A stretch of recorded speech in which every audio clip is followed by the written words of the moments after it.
Días. Qué placer y qué bendición más grande estar aquí para hablar a un público, a una comunidad que está celebrando una conferencia misionera que es muy importante, y para mí es un honor, hermanos, dirigirme siempre a personas que tienen una pasión especial por Dios y por lo que Dios ama. Estoy muy agradecido a Dios por el llamado inmerecido que Dios nos ha hecho para servirle en su obra, y me emociona hablar y compartir con personas que están interesadas en conocer más y en experimentar de primera mano el servicio y la obra del Señor. Hace algunos años alguien me increpó para decirme: Freddy, ¿por qué desperdicias tu vida en la iglesia, en el ministerio, cuando tienes profesión con la que pudieras hacer un aporte más relevante a la sociedad? Y así es como piensan algunos, ¿no? Que lo más importante es ser un arquitecto, un médico, un ingeniero, psicólogo o lo que fuera, y pues ven como poco la dedicación al servicio al Señor. No obstante que Dios me permitió educarme aquí en el país y fuera de él la mayor parte, y alcanzar niveles altos de estudio a nivel doctoral, le puedo decir con sencillez y sinceridad en el corazón que la mejor vida que uno puede vivir es la vida del servicio a la causa del reino de Dios. Hace una semana senté a mis hijos, tengo 4 hijos, y antes de irse del país, 3 de ellos salieron y los senté y les dije: miren, poca cosa es que ustedes sean profesionales, realmente es poca cosa. Uno es arquitecto, el otro es comunicador, el otro es fisioterapeuta y el otro es un marquetero. Realmente es poca cosa. Si ustedes no son capaces de servir al Señor con lo que son y lo que tienen, son poca cosa. Perdone que sea muy franco y a lo mejor pudiera lesionar a alguien. A la inversa del cuestionamiento que se me formulaba, yo pienso diferente. Pienso que la mejor obra o la mejor dedicación que uno puede hacer es aquella que está vinculada a la causa del reino de Dios, a la misión de Dios. Tengo el gusto de haberle dedicado al Señor mi vida prácticamente desde los 16 años. Hagan cuenta, tengo 54. Y de ellos 35 he sido pastor. Y he estado involucrado en la misión de Dios, especialmente en este país, en Costa Rica y en muchos países de Sudamérica, Europa, África. Lo he hecho con el corazón encendido, con fuego en el corazón, con ganas, con deseo. Y al llegar a este punto, después de haberle servido al Señor tantos años, quiero decir que valió la pena. Dale la gloria al Señor.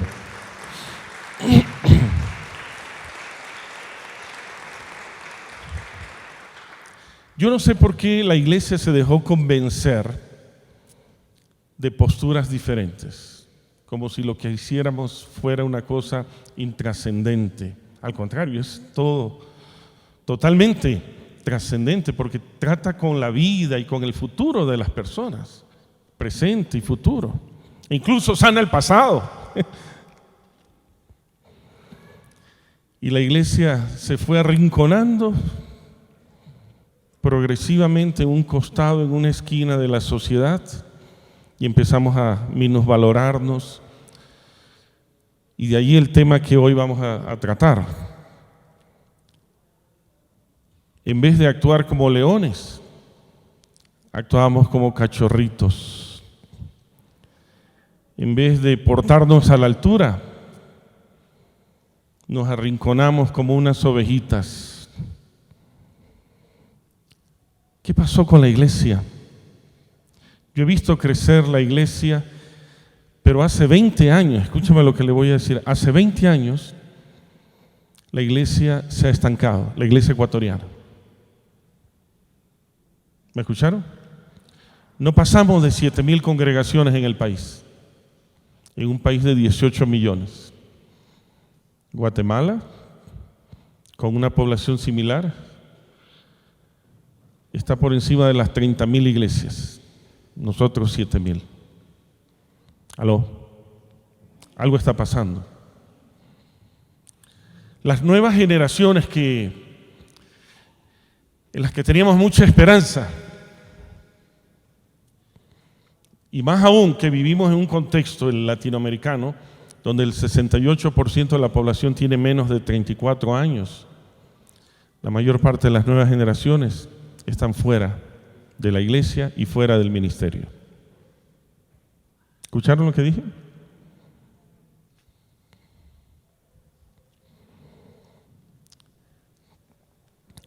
Algo hay que hacer, hermanos.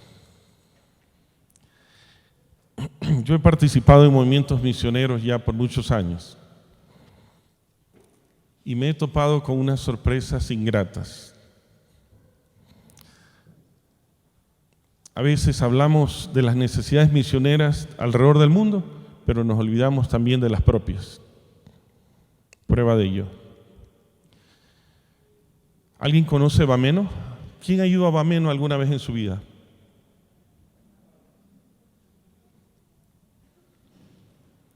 Pongamos que hubiéramos aquí 120. De los 120, ¿cuántos han ido a Bameno?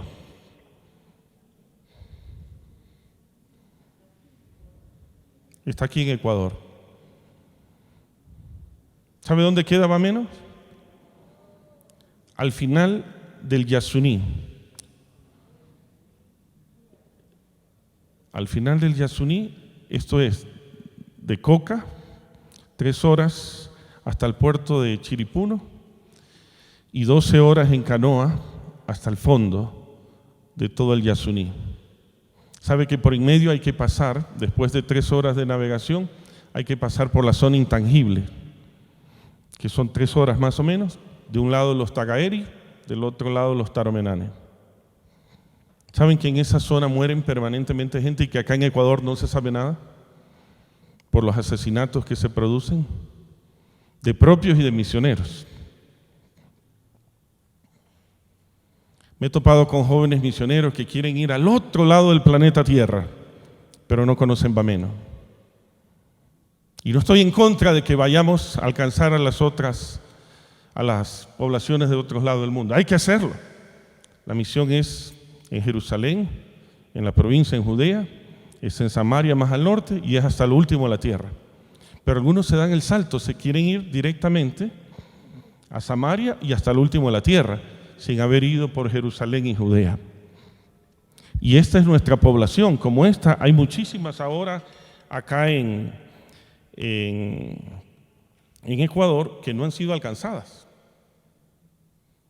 Acabo de estar la semana pasada en una población que se llama Barranquilla. No estoy hablando de Barranquilla de Colombia, Barranquilla que está entre Salitre y Baba, una población en el campo. Y tiene una iglesia pujante. ¿Cuántos conocían de Barranquilla? No la de Colombia, la de acá. Hermanos, algo está pasando, créame, algo está pasando. ¿Cómo es posible que con estos benditos equipos que tenemos acceso a información a nivel global, no conozcamos nuestro propio país y las necesidades misioneras de nuestro país? Perdónenme si de entrada sueno muy fuerte, si de pronto se le remueve el piso. La iglesia es como el león.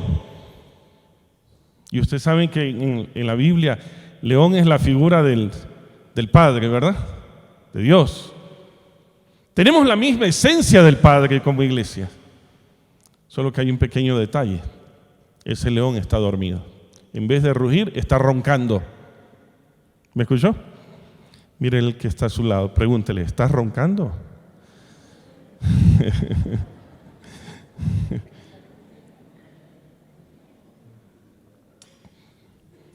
Una de mis hijitas estaba viajando ayer o antier a Estados Unidos y fue tanto el cansancio del lugar a donde tenían que ir que ya no podía más.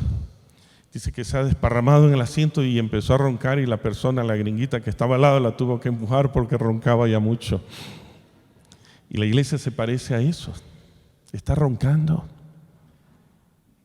Está plácidamente durmiendo. Ahora, me encantó el título de esta conferencia, como la pusieron, Despertando al León Dormido. Me puse a investigar la frase. Y vean que el internet sirve para mucho más que el Facebook y las redes sociales, sirve para investigar y leer. Y encontré que esta frase, despertar al león dormido, tiene como antecedente la locución que hiciera Napoleón Bonaparte, quien viviera entre el año 1769 y 1821. Mire la antigüedad de esta frase. Y esta frase Napoleón la profirió sobre China. ¿Sobre quién? Sobre China. ¿De quién dijo? China es un león dormido.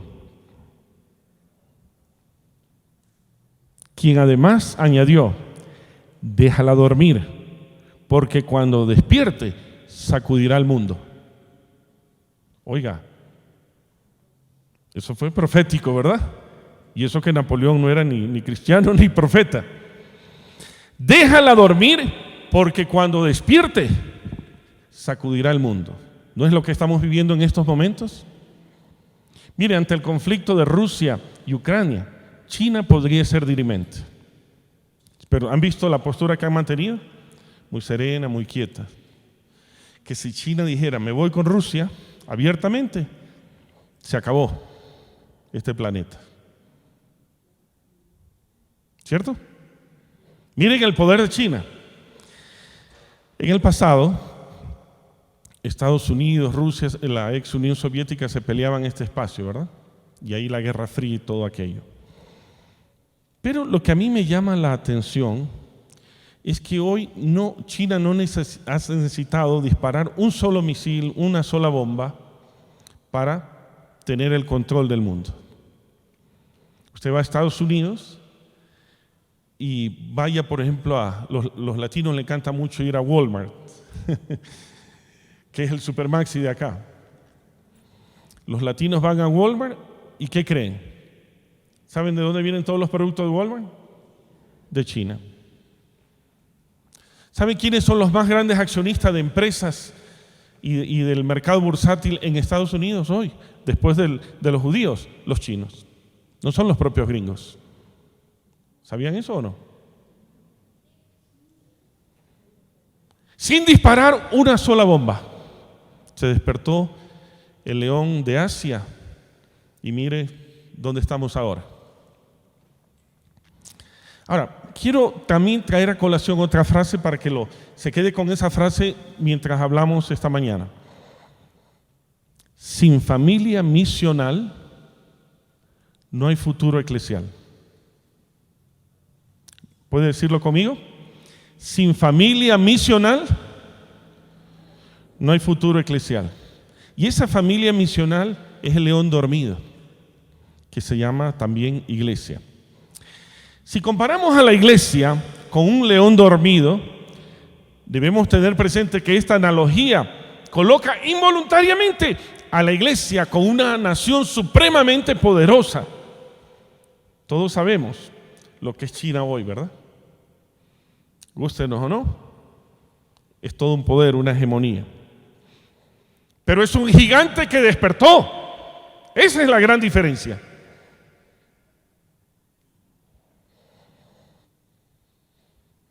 Las premoniciones de Bonaparte se han cumplido.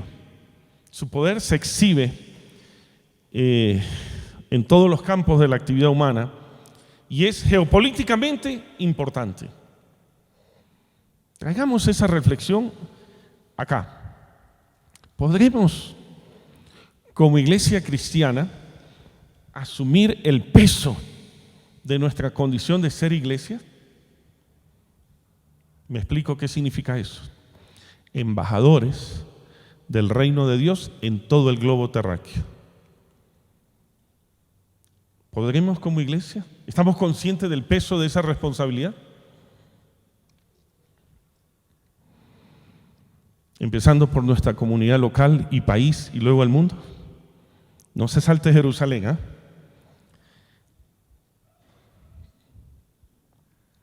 Ante lo dicho, quiero invitarle a hacerse las siguientes preguntas. La primera, póngalo aquí en su mente, en su corazón, y si puede escribir, hágalo. ¿Qué implica el acto de despertar? ¿Quién despierta? Alguien que está dormido, ¿verdad? Despiértate tú que duermes, que te alumbrará Cristo. ¿Hay algo en la anatomía del sueño y del despertar que nos ilustra a la iglesia sobre esta experiencia que necesitamos vivir? Por favor, acompáñeme a leer Efesios 5:14. Efesios 5:14.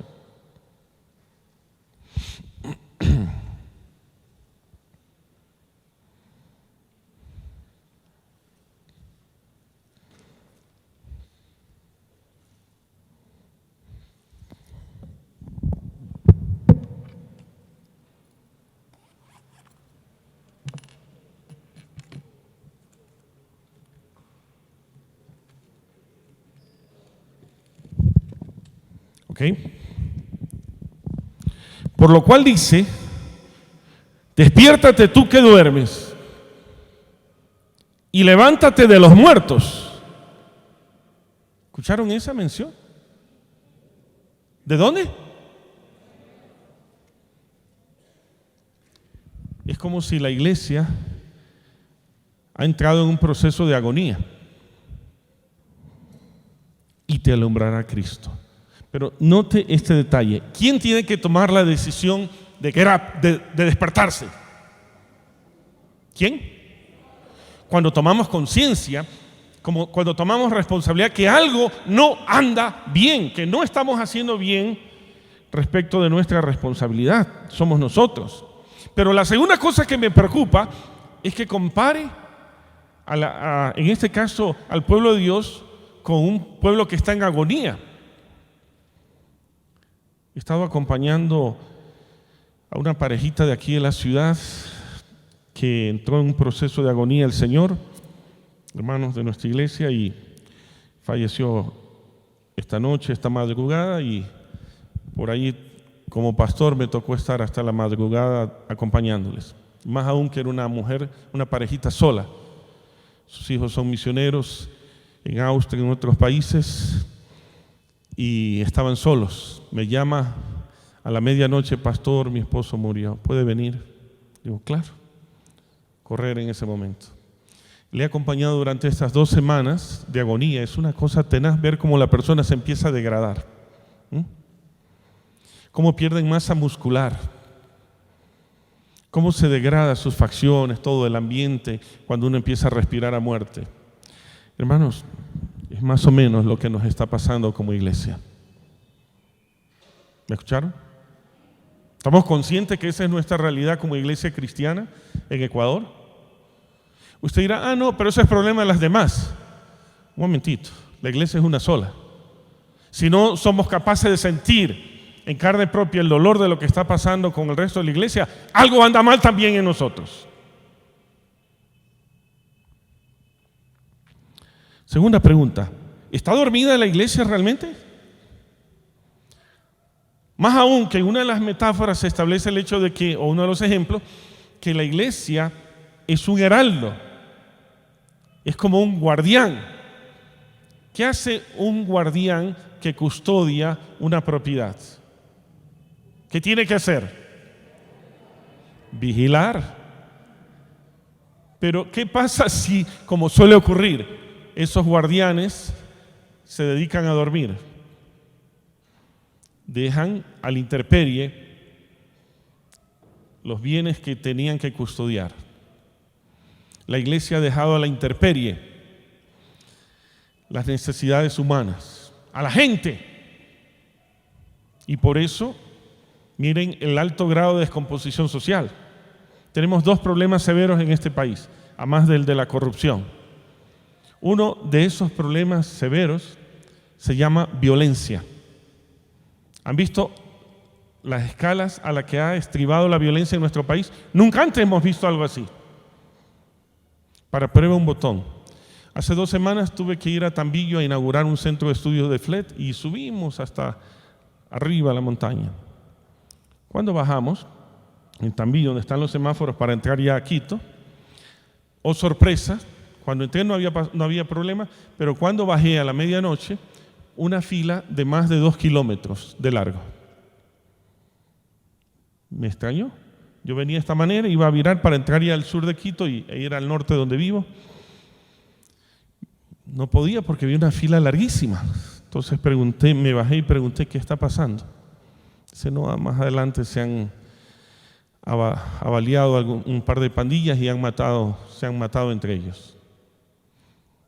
Menos mal que existe el teléfono, el Google Maps, y me sacó por la loma de Pongasí, fui a dar una vuelta y luego volví a entrar a la Panamericana. 2 kilómetros más adelante, otro retén más. Digo, ¿qué está pasando? Me bajo, pregunto, ¿qué pasa? No, dice, se han agarrado y se han matado unas pandillas. Buscamos otra manera de salir, cruzamos la occidental, nomás entrando a la occidental, 2 cadáveres tirados en la avenida. Oiga, estamos todos locos. Este país nunca fue un país así tan violento. Por favor, algo está pasando, hermano. La iglesia es la que debe preservar esto, ¿o no? Y para eso hay autoridades y hay que presionar a las autoridades que nos den seguridad. ¿Saben cuántas personas han ido ya del país a causa de la violencia? En lo que va de este año, más de 200,000 ecuatorianos. ¿Cuántos? Más de 200,000 se han ido. Y lo sé porque muchos de esos son hermanos de nuestras iglesias que luego me llaman, hermano, y dicen, ya necesitamos que establezcamos un centro de FLED acá en Brooklyn, en Bronx, que es más peligroso, en New Jersey, porque nos tuvimos que venir debido a la violencia que hemos experimentado. Hermanos queridos, la iglesia es la llamada a ser heraldo. Oiga, para eso existe esto, ¿ve? ¿Alguien me entendió lo que dije? Aquí la iglesia gana sus batallas de rodillas y de pie, accionando, haciendo lo que tiene que hacer para asegurar el bienestar de la comunidad. Ese es uno de los problemas severos que tenemos en este momento. En esta semana estalló un coche bomba en Guayaquil, al puro estilo de Bogotá, de Colombia, ¿se acuerdan?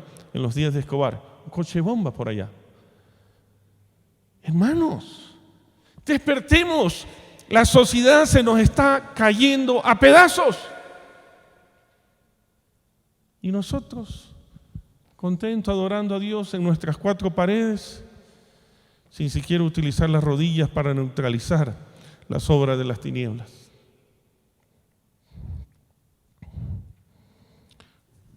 Nuestra función es ser heraldos para anunciar la gracia al mundo que necesita ser restaurado por su amor, así como el juicio que pesa sobre la misma de continuar esta tendencia autodestructiva. Ese es el llamado del heraldo de Ezequiel 3, 17 al 18. Si nosotros no amonestamos al impío, él morirá y esa sangre Dios la demandará de nuestras manos. Así que pecado no es solamente hacer lo malo, sino que el que sabe hacer lo bueno y no lo hace, también está en pecado y por lo tanto también necesita arrepentirse. Tercera pregunta.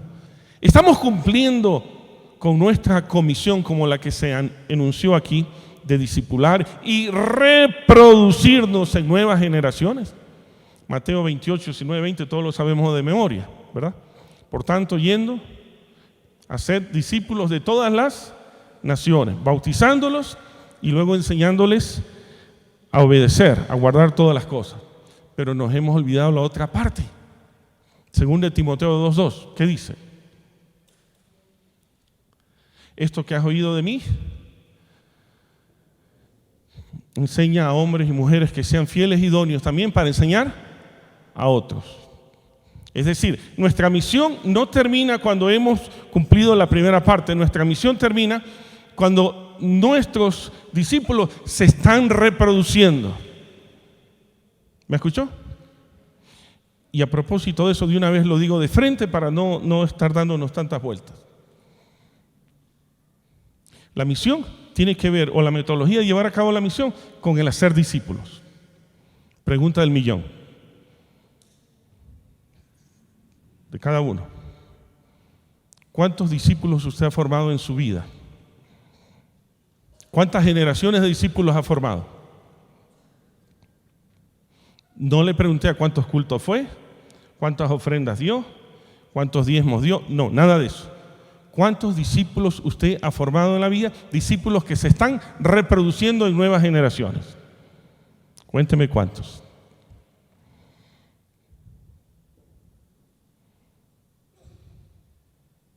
Usted me pregunta a mí, la misma pregunta yo le puedo decir con claridad. Yo tomo una generación, es decir, 10 años para discipular a un discípulo. 10 años. Y algunos que pensaban que con 13, 15 lecciones ya salen discípulos. No sale ningún discípulo. A Jesús les tomó 24, 7, 3 años y medio y mire lo que quedó. Uno le negó, otro le traicionó y 10 lo abandonaron. Bendita hora el Espíritu Santificador del Padre, que el día de Pentecostés le dio un giro al asunto y luego cambió la historia de vida de estas personas. Amén. Pero vuelvo al punto. Tomó 10 años para discipular una generación. Yo he formado 3 generaciones. Y de las 3 generaciones, 28 son pastores. Pero le hablo de una relación así personal, vis a vis. En 30 años, 28 pastores. Y aún así no me parezco a lo que Jesús hizo, ni mucho menos a lo que el Padre aspira. Tengo una profunda carga por este problema en la iglesia, que no tenemos resultados concretos, medibles. No, yo amo al Señor. Obras, señores. Las obras no nos salvan, pero es la demostración de que le amamos a Dios, ¿o no? ¿Cuántos discípulos tiene usted? Que usted le invirtió la vida, que esos discípulos son 4x4, todo terreno, que no le hacen el feo a nada. Los discípulos que yo he formado, le he dicho 4 de la mañana, aquí les espero, llueve, trueno y relampaguee, y ahí están, en medio de la lluvia están parados. Y son gente bien formada y con recursos, pero que aprendieron a ser discípulos y a pagar el precio del discipulado. Yo me acuerdo que me llevé a Bameno, a uno de esos discípulos, y resulta que esta es la 4ª generación que hemos empezado a formar, y resulta que este discípulo se me arrugó. ¿Se entiende la expresión? Se incomodó porque pensó que íbamos a llegar en helicóptero. Y sí lo podíamos hacer. Pero mi interés era forjar mis discípulos. ¿Sabe lo que es ir 12 horas en canoa, sentado en una tabla? 12 horas en canoa, sentado en una tabla y llegar mojado. Obviamente que se arrugó este discípulo. Pero lo dejé. Y en esos días que estuvimos en Bameno, Dios trató con él. Al salir estaba llorando avergonzado porque no había dado la talla.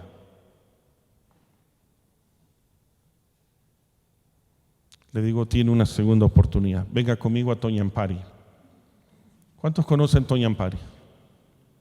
No me digan, por favor. Pero si Toñampari es el lugar donde asesinaron a los 5 misioneros en el 57. ¿Se acuerdan de los misioneros que fueron asesinados, los 5? Helios, entre otros, ahí mismo. Salimos de allá de Bameno, descansamos un día en el Puyo y le dije, mire, vamos a reponernos, pero vamos a entrar a Toñampari. Tiene una segunda oportunidad. ¿Quiere hacerlo? Con gusto, pastor. Lo voy a hacer. Y cambió su actitud totalmente. Y esta vez lo hice dormir en el suelo. Y yo dormí en el suelo también. Para que no digan, el pastor duerme en la cama y a mí me tira al suelo. Y no lo escuché quejarse esta vez. Ahora es un siervo así. Es lo que pasa incluso con nuestros hijos cuando salen de nuestra cobertura. Ayer mi hija, que justamente cuando estaba empezando a hablar, quiso hablar ahora conmigo y me dice, papá, no sabe cuánto extraño la casa. Estoy en un lugar supremamente cómodo, pero nada se parece a mi casa, a mi cama, a mi gente. Le llama a su hermana mayor, con quien tenía algo de fricción, para pedirle perdón. Ya van a entender por qué les menciono esto en breve. Hermanos, hay que formar una nueva generación, pero una nueva generación que tenga en la mente, en el corazón, en su sangre, la misión discipuladora y la misión de reproducirse en nuevas generaciones. Lo demás es cuento chino. ¿Sí? ¿Cómo se llamaba el cuentero? Eso. Lo demás es discurso del cuentero de Muisne. Pura paja. No, yo asisto a los 10 cultos que tiene la iglesia. No me interesa. Muéstreme discípulos. Y discípulos que se estén reproduciendo. Y, por cierto, voy a rascar un poquito más a fondo. ¿Sabe cuáles son los discípulos a los que más debemos cuidar? Inicialmente. Exactamente. A los de la casa. Porque si usted no atiende primero y no discipula a los de su casa, esos se van a tornar en su contra.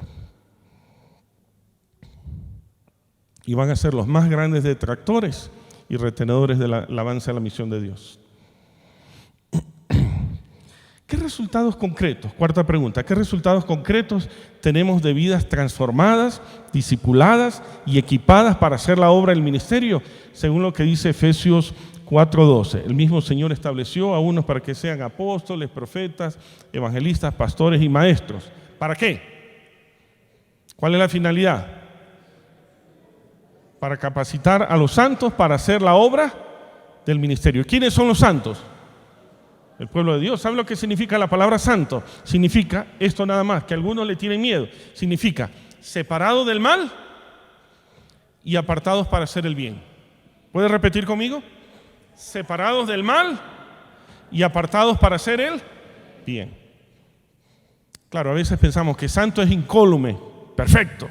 No. Es separado del mal y apartados para hacer el bien.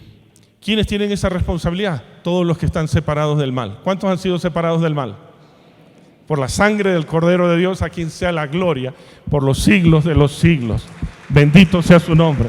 Al Padre que nos amó y que dio un precio tan grande a través de la sangre de su Hijo amado.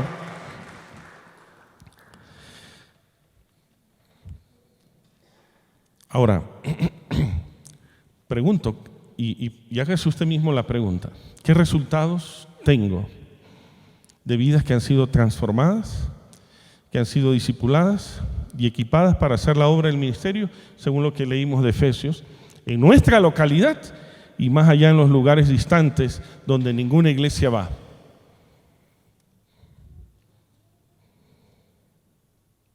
Hace unas pocas semanas murió mi papá, 91 años. Antes de fallecer, Dios me dio la dicha, como que ya olíamos, y fui a verlo con mi hijo. Él vivía en Long Beach, California. Fui a verlo. Le digo, papá, Tiene su tarjetita, esas libretitas así, donde toman notas a mano, ¿no? Él la tuvo por más de 50 años. Digo, ¿tiene su libretita? Me dice, sí, aquí la tengo. Y estaba con los 5 minutos de lucidez, porque ya había entrado con problemas de Alzheimer. Recientemente le detectaron. Digo, papá, ¿cuántos viajes misioneros has hecho en tu vida? Uy, me dice. Demasiados. Pero los tienes ahí escritos, ¿verdad? Me dice, sí. Y ahí empezó a nombrar uno por uno. Él muy disciplinado, ¿verdad? Empezó a nombrar uno por uno. Digo, papá, pero ¿me podrías hablar de tus resultados? Y me llevó un Blackboard, un pizarrón, y me muestra un montón de fotos. Más de 50 personas a los que él ganó cuando eran adolescentes de 10, 12 años. Los discipuló por muchos años. ¿Saben ustedes que yo fui discipulado por mi padre 30 años? No 3, dije 30. ¿Entienden por qué creo tanto en el discipulado?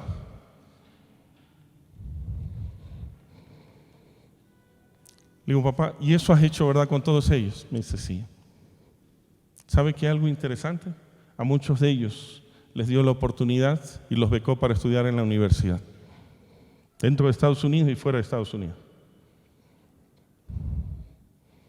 Dios da semillas al que la va a invertir en su misión y de paso Dios le da un saldo para que viva bien también. Exactamente. Pero cuando nuestra mente, nuestro corazón, nuestro cuerpo está orientado a escuchar la voz de Dios, a dar resultados. Cuando falleció, hicieron el culto funeral, yo ya no pude ir, había una pléyade de gente agradeciendo a Dios por la vida de mi padre, porque Él los había discipulado. Y entre ellos había muchos pastores, como yo. ¿Sabe cuál es el pequeño detalle?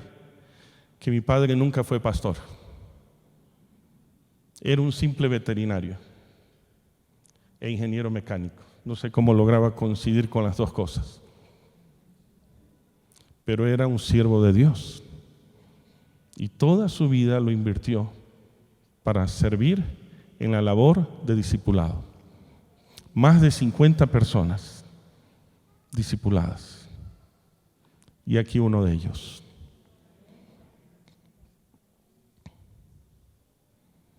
¿Entienden lo que estoy diciendo? El peso que tenemos sobre nuestros hombros de discipular primero a nuestra familia. Si no hacemos eso, hermanos, vamos a perder nuestras generaciones. Algunos dirán, pero ya mis hijos salieron. No baje los brazos.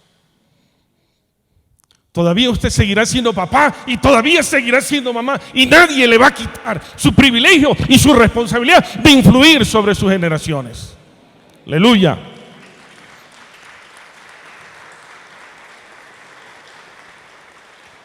Por eso termino esta parte con esta pregunta.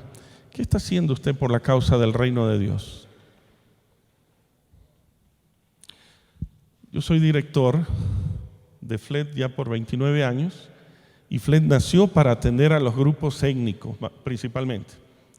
Aunque trabajamos mucho en las ciudades, hay cerca de 9,000 alumnos ahora en todo el país y entre los hispanos ecuatorianos en Estados Unidos.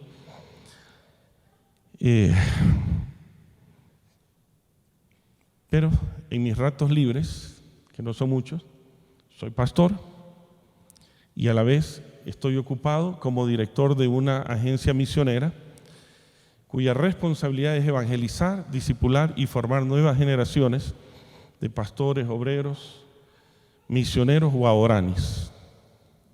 A eso estoy dedicado. Hoy me ven así aquí. En unos pocos días estoy adentro en la selva. Mi esposa me dice, Freddy, pero ya tienes demasiado en la iglesia, en FLED, ya tenemos mucho. Ya estamos caminando rumbo a los 60 y ya no más, dice, ya para. ¿Saben cómo mueren esos que tienen en el corazón y en la mente la misión de Dios y en su sangre, mueren de pie. No mueren aislados en una sala de hospital, mueren de pie.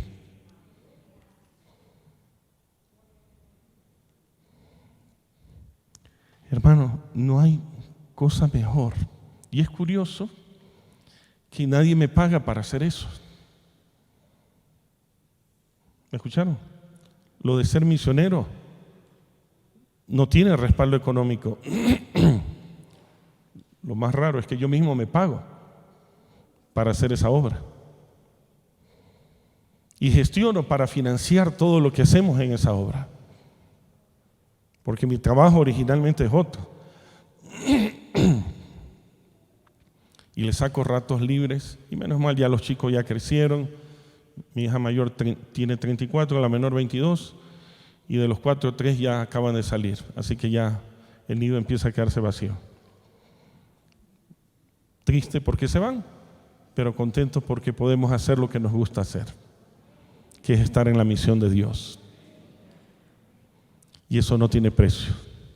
Para lo demás existe Mastercard, pero para eso nada. Sin duda, las preguntas que les he planteado son preguntas punzantes e incómodas. Lo sé, mi hermano. Pero tenga paz. Yo también me las hago todo el tiempo para mantenerme centrado en la voluntad de Dios y en la misión de Dios. Porque amo a Dios, pero tengo el ejemplo de mi padre.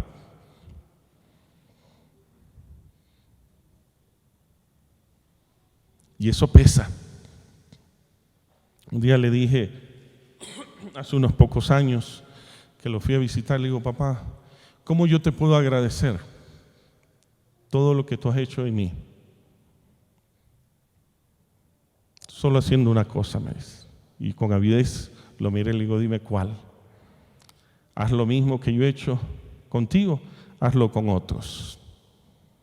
Uy, le digo, papá, eso está acá arriba, porque llegar a tu medida es cosa seria, le digo. ¿Se dan cuenta? ¿Sí me estoy comunicando? ¿Se entiende en el espíritu lo que le estoy diciendo?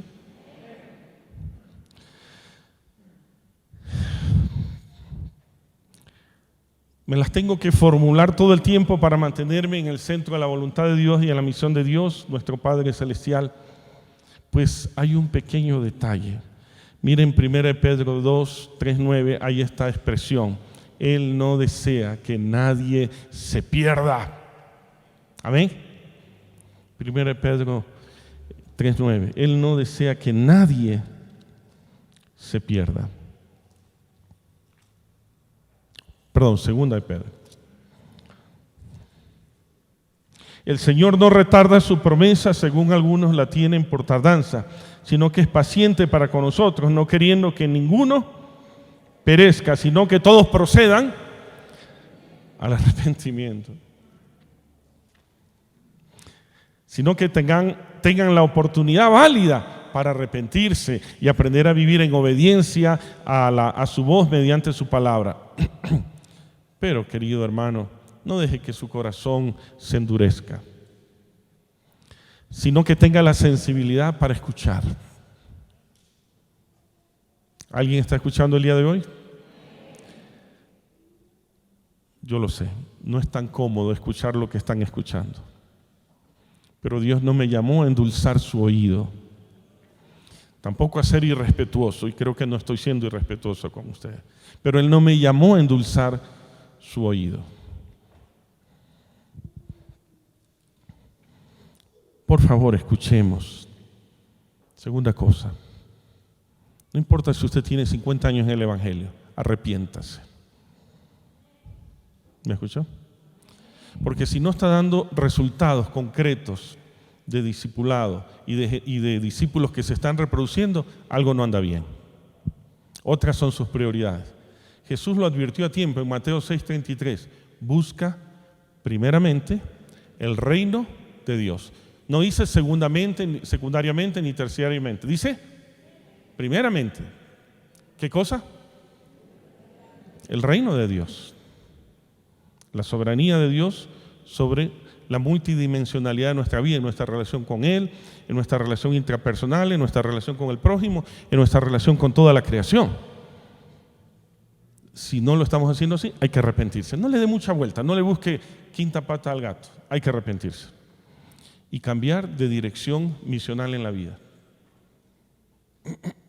Hace unos años, un hombre al que yo amo y respeto muchísimo fue el director de misiones mundiales en la iglesia de Nazareno, el doctor Luis Vaso, a quien honro desde mi juventud,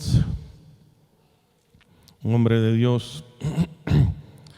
Nos contó una historia que me desubicó. Le pidieron hablar en una clase de escuela dominical de adultos en Estados Unidos y él hizo una pregunta: ¿qué es lo que más satisfacción le trae a usted respecto de sus hijos? ¿Sabe cuáles fueron las respuestas? Bueno, verlos convertidos en profesionales. ¿Eso es bueno? Sí, sí es bueno. Para que se puedan valer por sí mismos, ya no nos molesten y no nos hagan gastar a los taitas más dinero. ¿Verdad? A los míos les dije, miren, con que no me hagan gastar más, estoy feliz.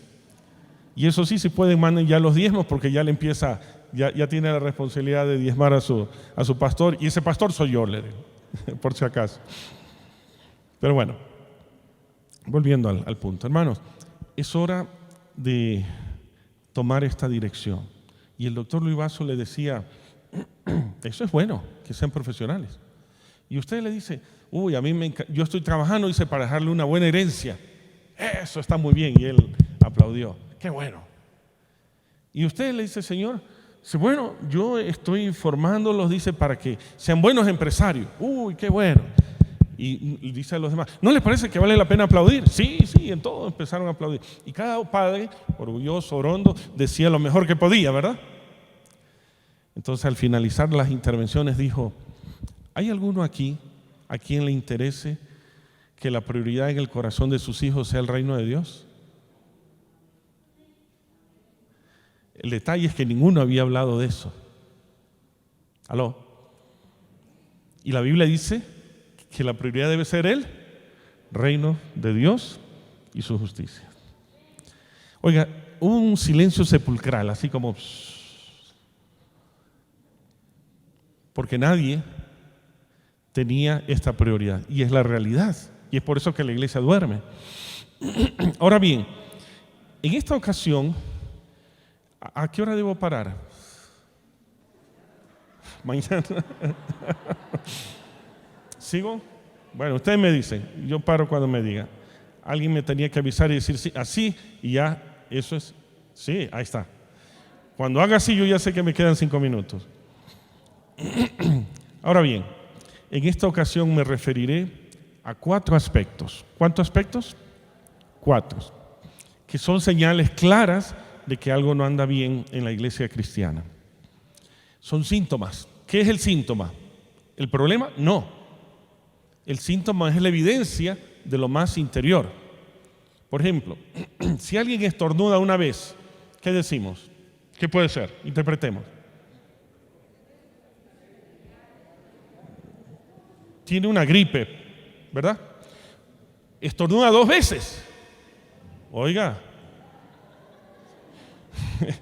espérenme un ratito, la mascarilla, ¿dónde está? ¿Verdad? Porque eso ya no pinta bien. Pero si estornuda una 3.ª vez, dice, este ya va camino a cadáver. ¿Verdad? Perdona.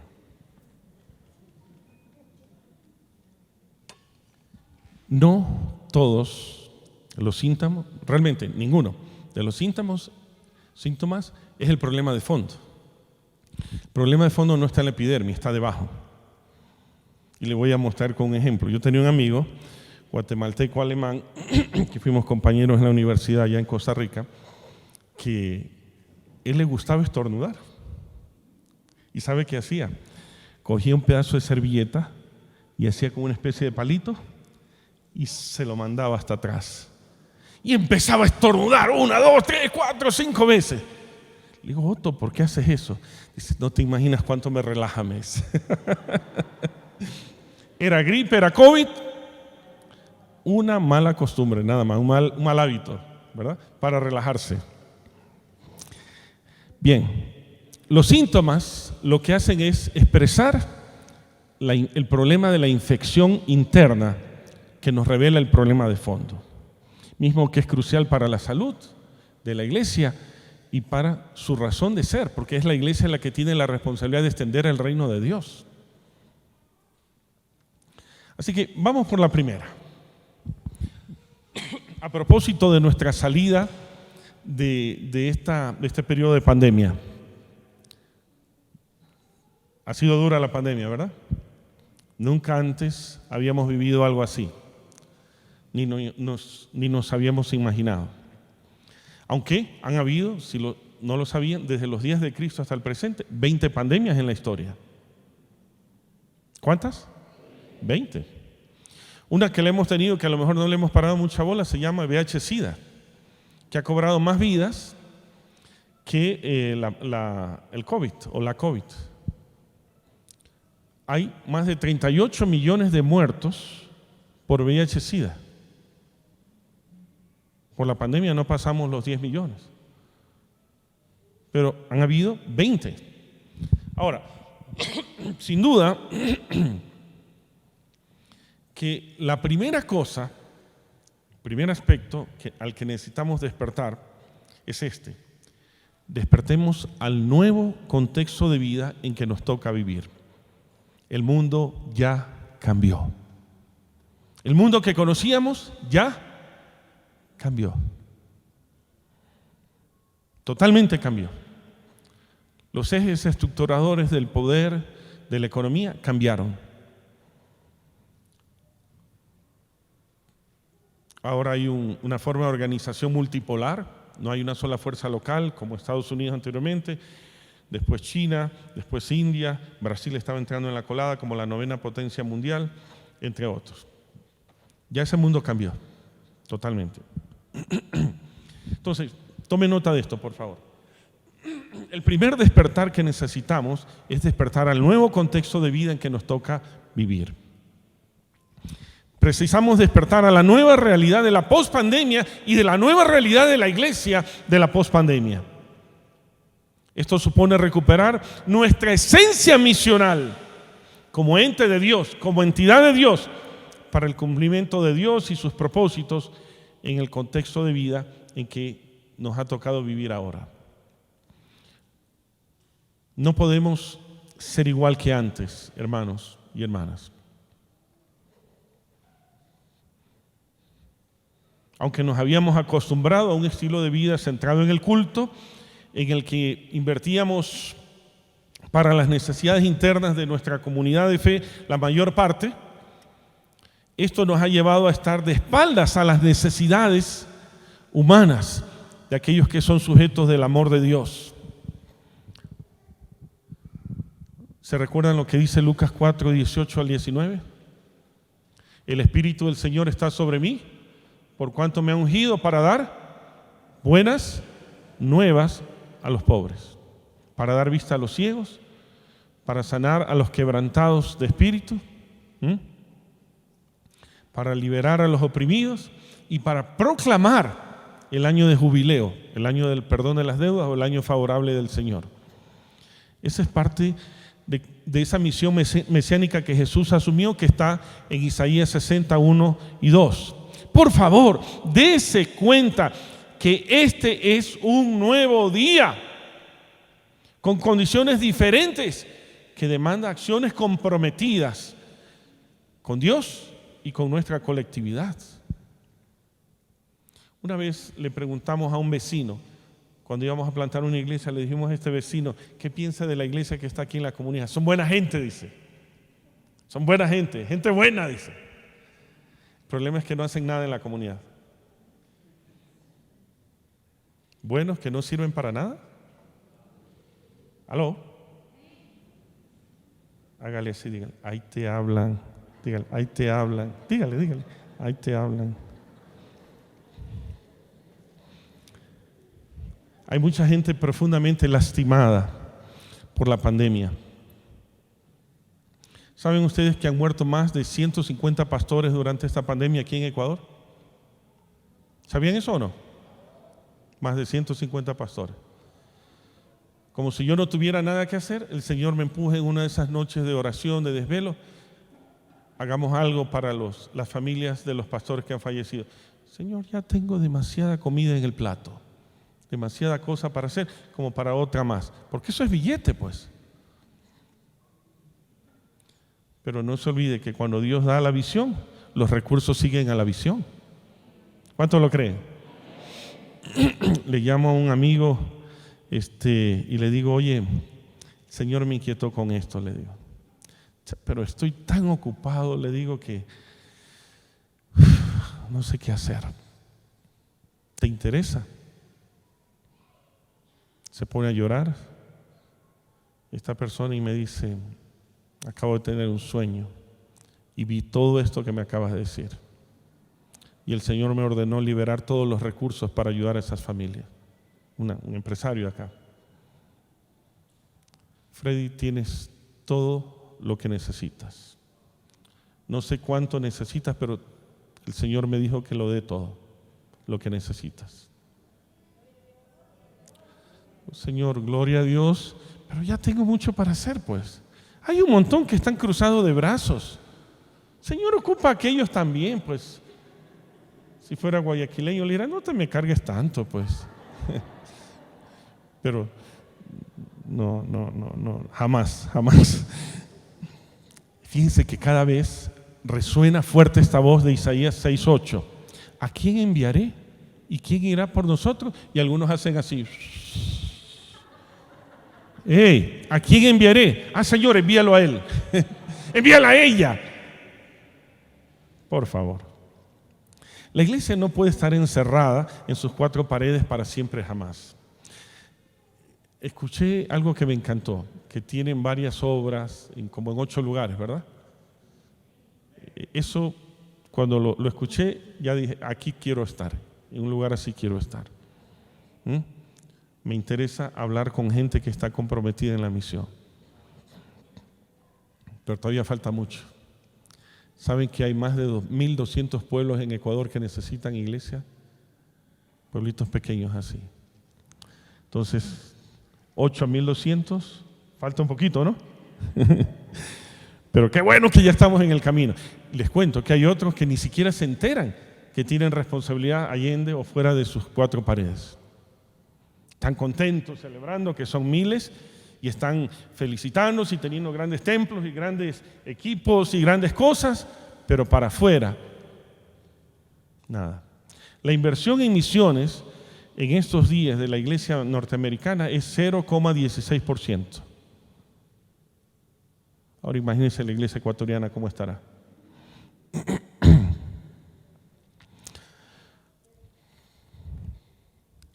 Esta actitud de indiferencia debilita en sobremanera a la iglesia, pues nuestra fuerza, escuchen esto, que este es un rema de Dios, deviene por estar en sintonía con el corazón de Dios y con su latido por aquellos que están sufriendo sin esperanza.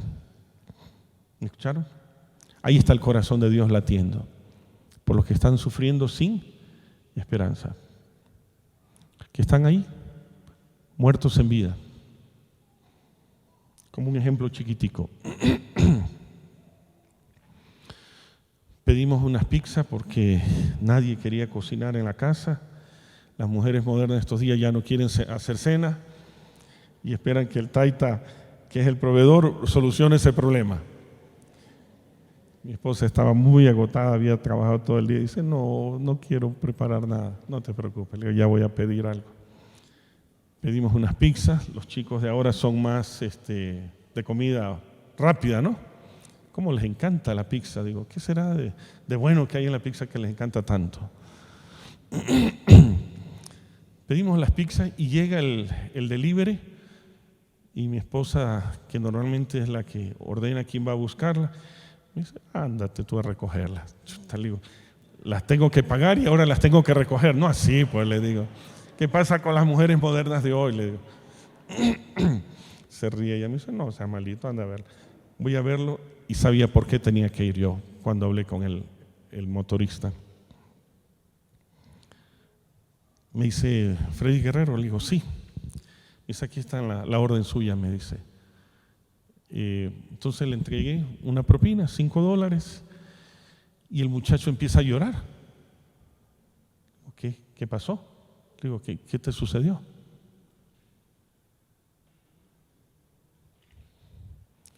Señor, me dice, usted ya puso su propina de $5, la puso en la cuenta. Cuando pagó, ahí puso usted una propina. Algo no me recordaba. Dice, entonces le devuelvo. Digo, no, eso es para ti. Digo, ¿por qué lloras? Por lo que acaba de hacerme. Digo, no te confíes que yo no soy tan buena gente, le digo. No, me dice, espere, no me está entendiendo, me dice. Lo que pasa es lo siguiente, me dice. Venga, le dice, le muestro. Mire la manecilla del tanque de gas, de gasolina. Está seco, me dice. Es una gran ayuda que ponga la propina en la cuenta, pero no tengo dinero para comprar gasolina. Yo estaba pensando ahora, ¿cómo regreso ahora hasta el lugar, hasta buscar a alguien que me preste? Me dice, y usted me está dando estos 5, me dice. Con esto casi lleno el tanque, me dice. ¿Qué? Voy a poder seguir trabajando la noche, me dice. Dios mío.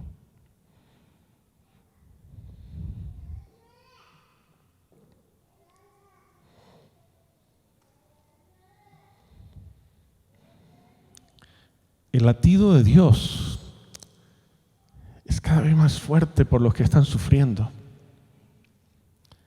Y no puede ser que estemos de espaldas a aquello que a Dios le está latiendo profundamente, las necesidades humanas. Se me fueron las lágrimas al escucharle a este muchacho y le digo, oye, me dice, ¿cómo puedo agradecerle? Digo, no tienes que agradecerlo, dale gracias a Dios, le digo que Él te ama. Y ahí ya solito se puso en bandeja de plata, ¿no? Después de hablar un rato, le digo, mira, yo sé que tienes que trabajar, pero si quieres ganar algo más de dinero, le digo, mira, toda esta cuadra, le digo, mira cómo me está creciendo ¿cómo se llama? La vereda, me está creciendo unas hierbitas y no me gusta eso ver. Me gusta ver impecable. ¿Quisieras trabajar? Me dice, claro, jefe, me dice, yo vengo y le trabajo y no me tiene que pagar nada. No, si lo haces, yo te pago.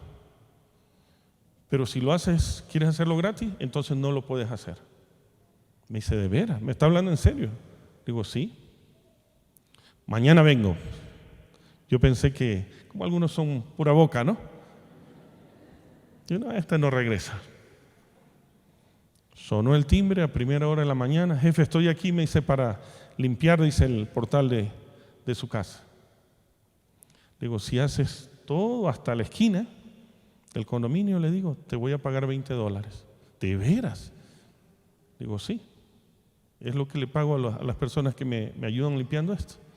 Ok, me dice, jefe, pero si lo hago antes y lo hago bien, ¿me puedo ir? Puedes irte, pero tienes que dejarlo bien limpio, eso sí. Lo hizo como en 2 horas.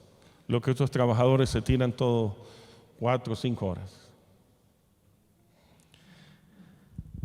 Me dice, al finalizar, cuando le pagué, me dice, ¿sabe qué? Me dice, ya sé por qué mis amigos hablan de ustedes, los delivery. Ahora entiendo por qué, me dice. ¿Saben cómo se corren la voz, no? Él es el de la propina buena, dice.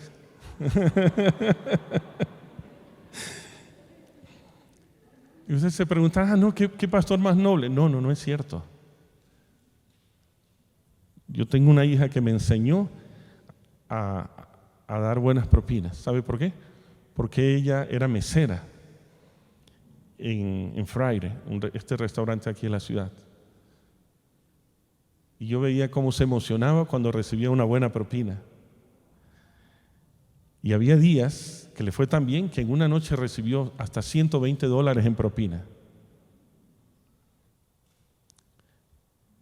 Y me decía, papá, qué bueno, dice, que hay gente que todavía es muy buena, dice. Pero no se confíe, hay unos que van con saco y corbata y son tacaños. Yo no tengo corbata, por si acaso. Vuelvo al punto. Es necesario guiar a las nuevas generaciones a este punto, a ser generosas, a salir de nuestras fronteras, de nuestro egoísmo y salir al mundo y mostrar la mejor cara de Dios. ¿Se acuerdan que lo que dijo Jesús? Que van a glorificar al Padre por tus buenas obras. ¿Escucharon eso? Jesús lo enseñó. Para que glorifiquen al Padre por vuestras buenas obras. Y hay ejemplos bonitos en la Biblia de esa mujercita ancianita que dio todo lo que tenía, sus dos blanquitas las dio, y eso glorificó al Padre y Jesús lo exaltó. Así que no se trata de tener o no tener dinero, sino de tener la actitud correcta. Amén. Dale la gloria al Señor y dile: yo quiero tener esa actitud, Padre.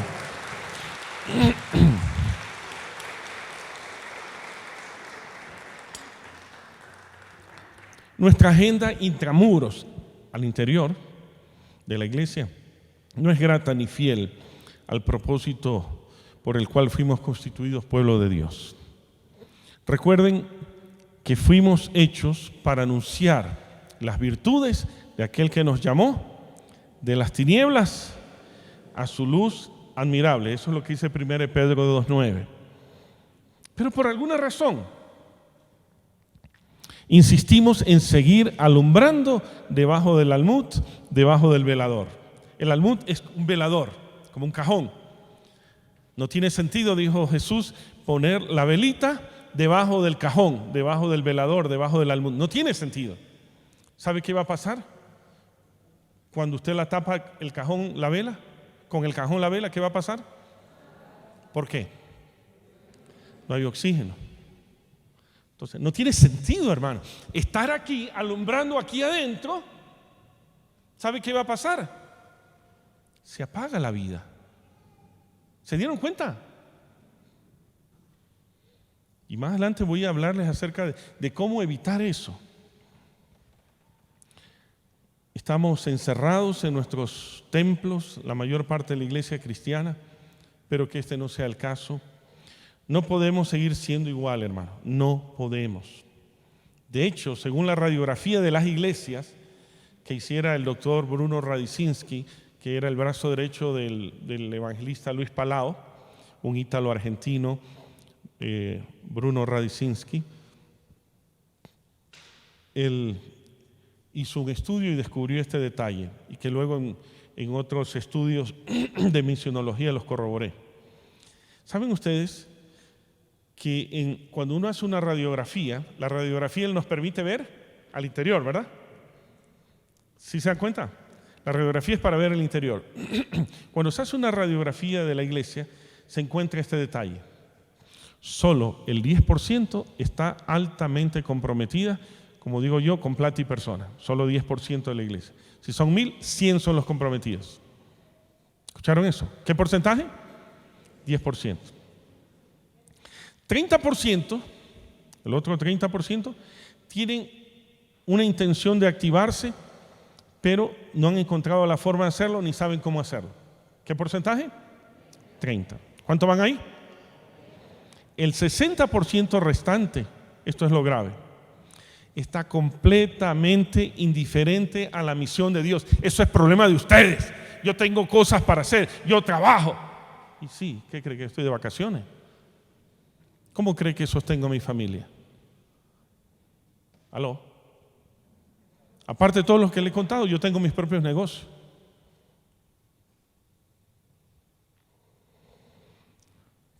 Ese 60% es la fuerza potencial, el león dormido, al que quiero hablarle a su corazón. Y que ustedes me ayuden a hablarle a ese 60% al corazón y a la conciencia. Ustedes son parte de ese 10% o tal vez parte de ese 30% que quieren, a lo mejor no saben cómo hacerlo. Ahora, me gustaría hacer una radiografía de la iglesia, pero de una manera totalmente diferente. No vamos a usar un escáner, vamos a usar una canción. Vamos a hacer una radiografía en una manera creativa acerca del estado de nuestra iglesia.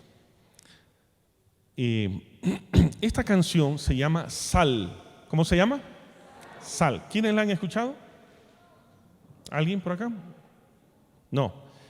De Alex San Pedro, un joven español. Y quisiera que por favor, antes de escucharla, ponga atención a esta pregunta y escriba todos los sentimientos que le produzca el contenido de esta canción. Por favor, no solo la escuche, sino que ¿qué tiene que hacer? Escribir los sentimientos que le genera esta canción. Describa su sentir y luego los aspectos que deberíamos cambiar como persona, como familia, como iglesia, para estar alineados al propósito de Dios para la iglesia. Y luego vamos a conversar juntos sobre lo que nos provoca como comunidad de fe esta canción. ¿Sí está claro lo que vamos a hacer? No lo racionalice mucho, sino escriba lo que usted siente, así, de primera. Y luego veamos, en la discusión vamos a hablar de qué son las cosas que luego necesitamos cambiar, que nos inspire esta canción. Póngale eso sin mucha atención. Me avisa cuando esté listo.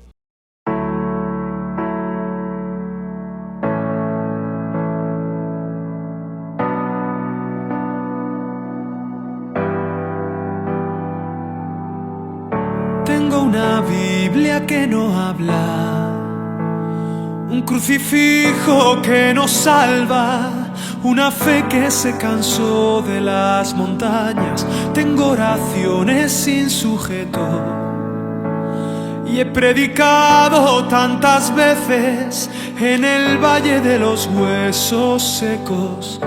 Tengo noticias sin oyentes, tengo pacientes esperando el milagro de los peces, pero tengo la red averiada y el vino es vinagre y el pan no sabe a nada. Tengo una sal que ya no sala, una iglesia que no sale, una luz bajo la mesa y una virgen despistada, la levadura en la nevera, mi armadura oxidada. Tengo oro y tengo plata, pero el cojo ya no baila, pero el cojo ya no baila.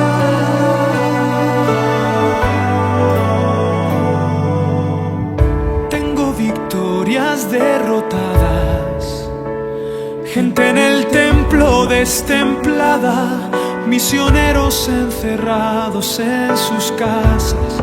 Tengo la ofrenda en el banco, las promesas caducadas. El maná está congelado, no hay calor en la palabra.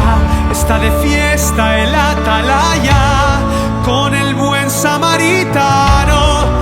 Ya no sufren como hermanos, son cristianos sin agallas. Tengo una sal que ya no sala, una iglesia que no sale, una luz bajo la mesa y una virgen despistada, la levadura en la nevera, mi armadura oxidada.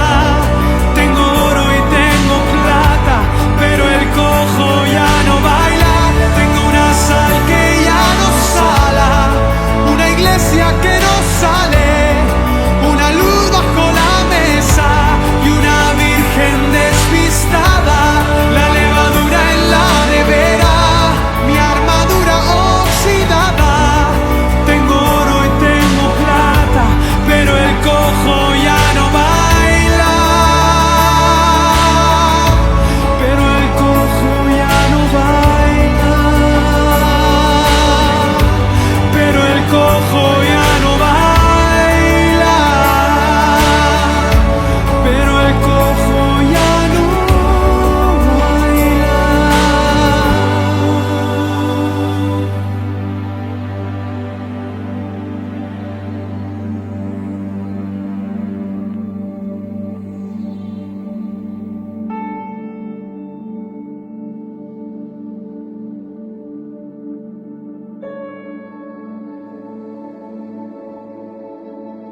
persona, como familia, como iglesia, para estar sintonizados, alineados al propósito de Dios. Voy a pedir que alguien se pare y nos diga así, sin pensarlo mucho, esto es lo que siento. De aquí y de acá, unas 3, 4 personas. Párense y díganos qué es lo que siente al escuchar esta canción y al examinar su letra. Vamos, solo 4 personas, nada más. ¿Me da? Tristeza, gracias. ¿Qué más?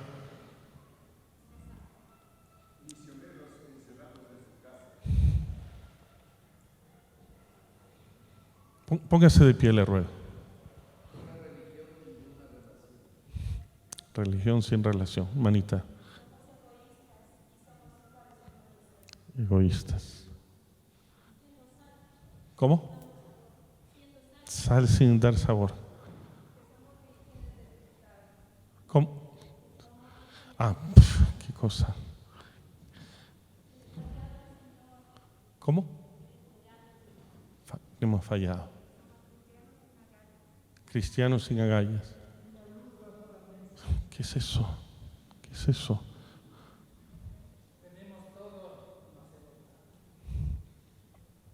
¿Ok? Allá y acá. Ayúdenme alto porque... ¿Cómo? Una iglesia ingrata. Armadura oxidada.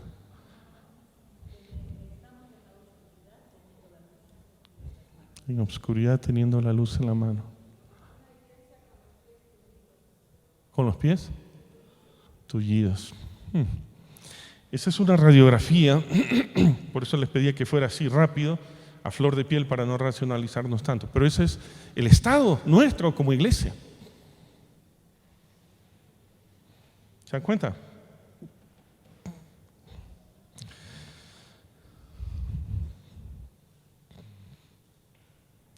Así que este es el primer gran reto al que necesitamos despertar. Entender el mundo y la iglesia en la que estamos viviendo. Para no vivir de espaldas a la realidad. El mundo es el reflejo de lo que está pasando en la iglesia. Y esta es la radiografía de la iglesia.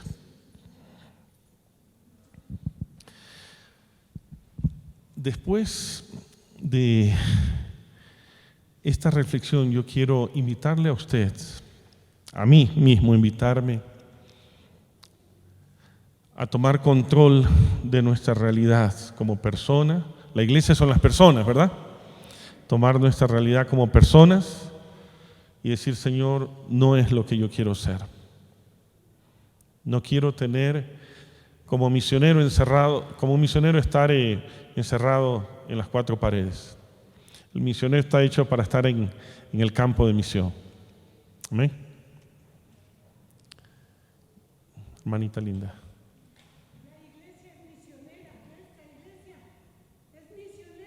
Amén, aleluya.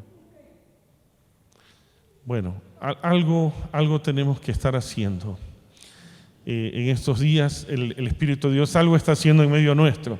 Y yo les felicito al equipo ministerial acá, porque les cuento que ya no se escucha de iglesias que tengan este interés. Por eso me sorprendió, gratamente me sorprendió. Y a pesar que no es el mejor momento para mí, dije sí. 3 hijos saliendo de casa, mi esposa viajando porque mi suegro está en agonía, atendiendo 2 casos de agonía acá, con un montón de líos, pero vale la pena estar con aquellos que aman a Dios y que quieren despertar a la realidad. A Él la gloria. Póngase de pie, por favor. Vamos a hacer un acto de confesión, ¿sí? Y si es posible, cierre sus ojitos, levante sus manitos al cielo conmigo y dígale de esta manera: Padre amoroso, fuerte, por favor. Padre amoroso, te queremos pedir perdón por estar de espaldas a la necesidad del mundo y por nuestro estado como iglesia ecuatoriana. perdónanos. En nombre de Jesús. Amén. Amén. Gracias. Gracias.